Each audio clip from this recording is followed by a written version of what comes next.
බන්ධනාගාර තදබදය අඩු කිරීමට ගත හැකි ක්‍රියාමාර්ග මොනවාද?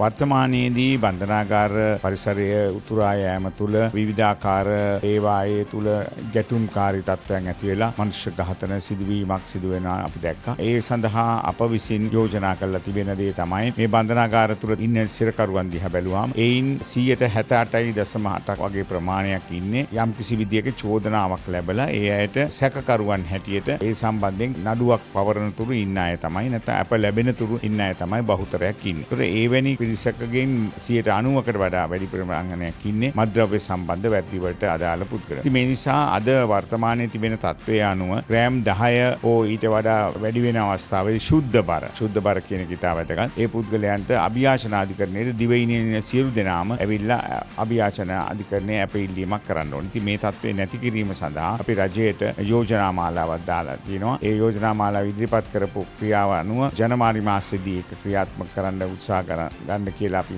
නිර්දේශ කළාට මේ වනතුරුත් ඉදිරිපත් වෙලා නැහැ. ඒක ක්‍රියාත්මක වෙලා නැහැ. හැබැයි ඒක ක්‍රියාත්මක වුණොත් ඔය බන්ධනාගාර තදබදය භාගයක් අඩු වෙනවා. ඒ වගේම රස පරීක්ෂක වාර්තා නොමැතිව නඩු ඉවර කර ගැනීම සම්බන්ධයෙන් කටයුතු කරනකොට ගංජා වගේ දේවල් වලට පුද්ගලයන් රිමාන්ඩ් භාරයට යැවීම කිසිසේත් අවශ්‍යතාවයක් නැහැ. ඔය රස පරීක්ෂක වාර්තාවෙන් ප්‍රමාණයක් සඳහන් කරන්නේ. ඒ නිසා රස පරීක්ෂක වාර්තාවන් නොලැබ ඒ නඩු අවසන් කර ගැනීමට අවශ්‍යතාවයක් තියෙනවා. අපි යෝජනා කරලා තියෙනවා අපරාධ නඩු විධාන සංග්‍රහයේ 420 වගන්තිය සංශෝධනය කරන්න කියලා. ඉතින් මෙවැනි ආකාරයට ක්‍රියා කරනොත් බන්ධනාගාර පරිසරය තුළ සිරකරුවන්, ඒ කියන්නේ දඬුවම් ලබන අය සමග එකට මිශ්‍ර වීම අඩු කරගත්තොත් බන්ධනාගාර පරිසරයේ මෙවැනි ගැටුම්කාරී තත්ත්වයක් ඇති නොවෙන්න වග බලා ගන්න පුළුවන්. ඒ වගේම අපි සඳහන් කරපු ආකාරයට ඒ අදාළ ලේඛන ඉතා ඉක්මනින් ලබා දීමට කටයුතු කළොත් සහ ඔවුන්ට අප නියම කිරීම, ඔවුන්ට තබාගත හැකි අප තැබීමට අධිකරණයක් විසින් කරනු ලබනවා නම්, ඒ වගේම පොලිසිය ආවට ගියාට පුද්ගලයන් රිමාන්ඩ් භාරයට පත් කිරීම, ඒ වගේම